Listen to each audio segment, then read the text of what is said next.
As a training board, we've witnessed an uptake of employers using grant support to train their workforce in mental health. Looking at organizational impact, of these interventions, are we now able to see an infrastructure in place to provide help where it's needed, or is there still significant work that needs to be done? And if I can go to Jane first, please.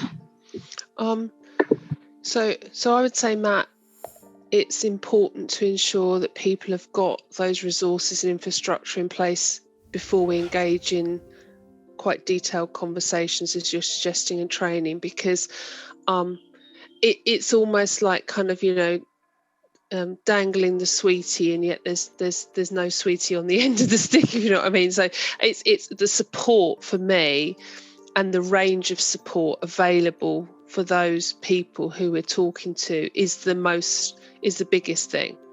So initiating the conversations and getting people to engage is really important. And as Fraser said, there's certain demographics we're certainly seeing that attend certain events more than others, depending on what their level of interest is and their level of engagement with that issue is. And mental health, we certainly get more males over 40 who attend those events. Okay. Whether that's because they are impacted themselves, they see the impact on their families, a range of all of those different things.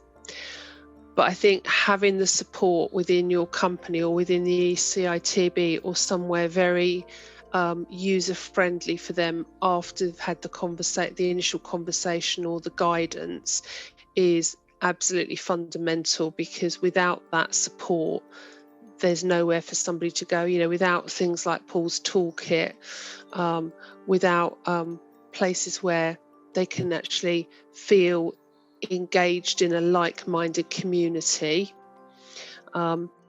because not all sectors will react to this and will need the same sorts of things.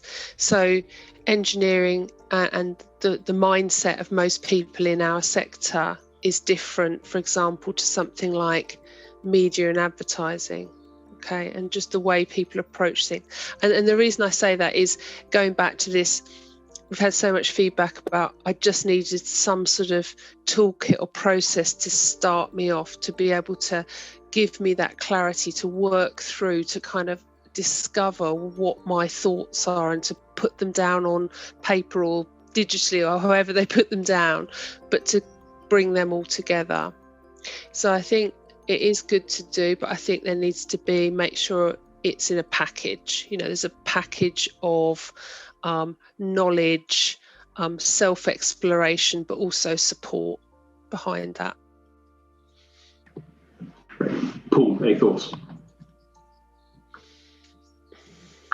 Yeah, look, I'd agree with everything Jane said, and with regards to training, I think the training is really important to give people an awareness of the challenges that people have. I think it's important that we all talk the same language, because I don't know about you guys, but like a couple of years ago, you may have thrown out words like I'm depressed, I'm anxious. The actual fact is you might be a little bit down, or you might be a little bit worried, but there's actual people who deal with depression and anxiety every single day, and hearing someone talk like that when they actually don't have it could really set people back. So I think the reason, from a training perspective, that's really, really important. But what we need to be mindful of is that training isn't a tick in a box. Mental health isn't a tick in a box. What companies need to do is really kind of live this and train up as many of their people as they can. But that's only the start of, to Jane's point, that's only the start of the journey. The resources need to be there. The behaviours need to be there. The culture needs to be there to make that training effective.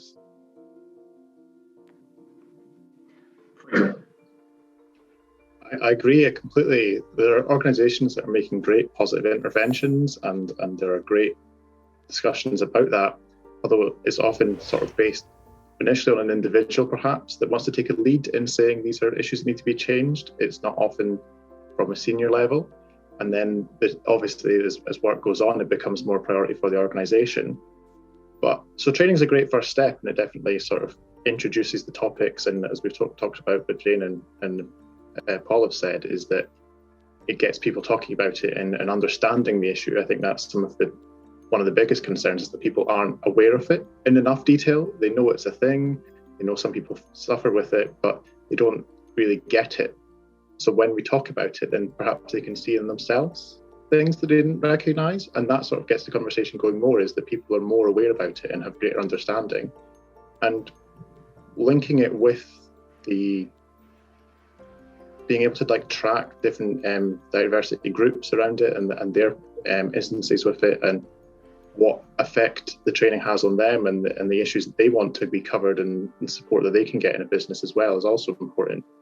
But as Paul was saying, it's sort of just the beginning of the topic. Training is sort of introduces it, but you need to be talking about it more. We need to be introducing it into every aspect of the business and the operation, because it's sort of that's just sort of the starting point once you train people up. But you need to make sure that they're constantly thinking about it and being able to support their colleagues and other people with the concerns that they may have as well.